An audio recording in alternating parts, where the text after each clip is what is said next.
Hello friends, welcome to my YouTube channel smart study centre. तो दोस्तों, कैसे हैं आप सभी? उम्मीद करते हैं एकदम अच्छे होंगे, मस्त होंगे, जबरदस्त होंगे। दोस्तों, आज के वीडियो में हम लोग का टॉपिक है वो है विटामिन के बारे में। यानी आज हम पढ़ने वाले हैं विटामिन के बारे में। इससे पहले के वीडियो में हम विटामिन ए के बारे में, डी के बारे में, ई के बारे में पढ़ चुके हैं। यदि आपने उस वीडियो को नहीं देखा है तो वीडियो का लिंक हम डिस्क्रिप्शन बॉक्स में दे देंगे, वहां से आप उस वीडियो को देख लीजिएगा। आज का टॉपिक स्टार्ट करने से पहले आपसे एक छोटी सी रिक्वेस्ट करते हैं कि यदि वीडियो अच्छी लगी तो लाइक कर दीजिएगा, कमेंट कर दीजिएगा, शेयर कर दीजिएगा अपने फ्रेंड्स को। और यदि आप हमारे चैनल पर नए आए हैं तो चैनल को सब्सक्राइब कर लीजिए, साथ ही साथ बेल आइकन को प्रेस कर दीजिए ताकि जब भी मैं कोई नया वीडियो अपलोड करूँ उसका नोटिफिकेशन आपको मिल जाए। चलिए स्टार्ट करते हैं विटामिन के। देखिए, सबसे पहले हम बात करते हैं विटामिन के। हम आपको पहले ही बता चुके हैं कि कोई भी विटामिन हो हमारे बॉडी के लिए उसका बहुत ज़्यादा इंपॉर्टेंट रोल होता है। यानी हमारे बॉडी में उसका कुछ ना कुछ बहुत महत्वपूर्ण रोल होता है। चाहे वो विटामिन ए हो, चाहे बी हो, चाहे सी हो, चाहे डी हो, चाहे ई हो, चाहे के हो। सबका अलग अलग फंक्शन होता है, अलग अलग उनकी कमी से होने वाले रोग होते हैं। तो ये हमारे बॉडी में क्या करते हैं, महत्वपूर्ण रोल प्ले करते हैं। जो विटामिन के है, सबसे पहले विटामिन के हम केमिकल नाम की बात करते हैं। यानी इसका केमिकल नेम क्या है, इसका रासायनिक नाम क्या है, या फिर कहें तो इसका दूसरा नाम क्या है। तो इसका नाम है फ्लेवोनोन। क्या नाम है इसका? फ्लेवोनोन। इसका रासायनिक नाम, केमिकल नाम है फ्लेवोनोन। फंक्शन की हम बात करें, यानी इसका हमारे बॉडी में फंक्शन क्या होता है, कार्य क्या होता है। हमारे बॉडी में जब जाता है तो ये क्या कार्य करता है? Helping blood clot. क्या करता है? Helping blood clot. यानी जो ब्लड है उसको क्लॉट कराने में हेल्प करता है। हमारे बॉडी में नहीं, जैसे हमको कट जाता है, कहीं पे कट लग जाता है, कट लगने के बाद से वहां से ब्लड बहने लगता है, तो उस ब्लड को क्लॉट कराने का काम यही करता है कौन? विटामिन के करता है।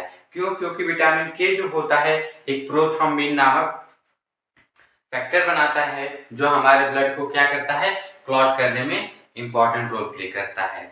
ठीक है, तो इसका क्या कार्य है? ब्लड क्लॉटिंग कराने में।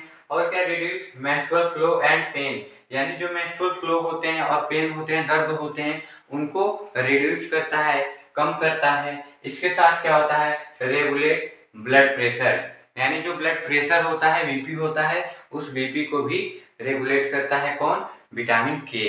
रेगुलेट का मतलब उसको मेंटेन करता रहता है, ज्यादा ब्लड प्रेशर हाई नहीं होने देता है, ज्यादा लो नहीं होने देता है। ठीक है, सोर्स की हम बात करें, यानी जो विटामिन के है, विटामिन के का मुख्य सोर्स क्या है?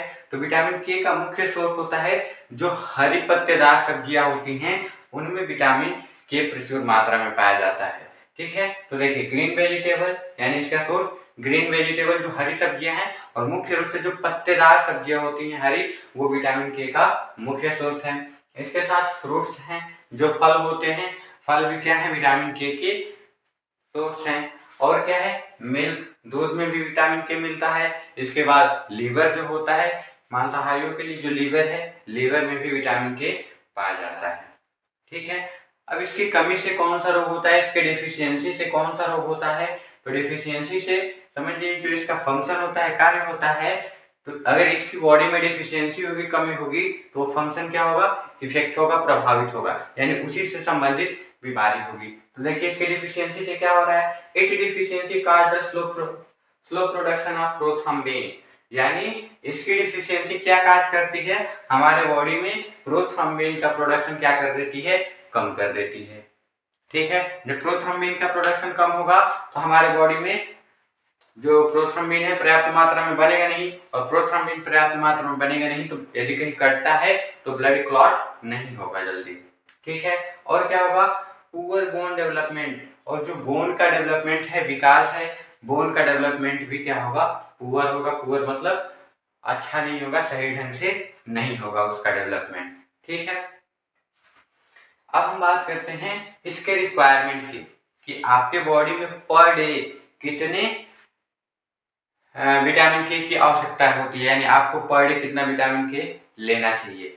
आप अलग से नहीं लेते हैं विटामिन के, आपको जो आप डेली रूटीन में भोजन करते हैं उसी में आप किसी दूसरे सोर्स के रूप में विटामिन के का यूज करते हैं, आप उसको लेते हैं। ठीक है, तो चलिए देखिए, रिक्वायरमेंट की हम बात करते हैं एज के आधार पे।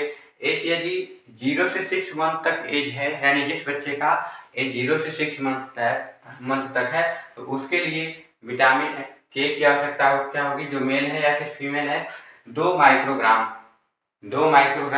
पर डे विटामिन के की आवश्यकता होगी उसको, ठीक है, जो 0 से 6 मंथ तक है।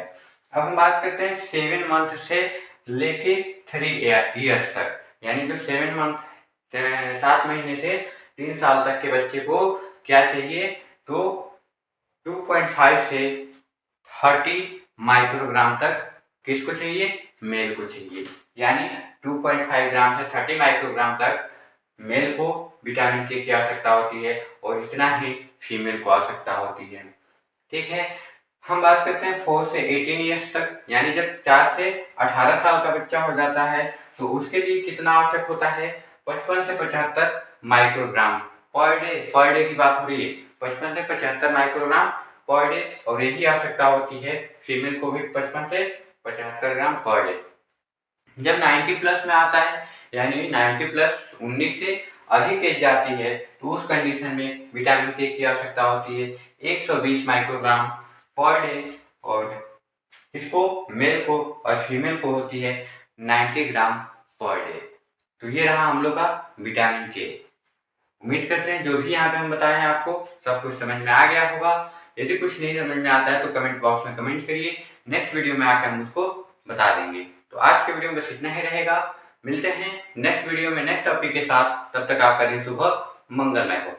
धन्यवाद।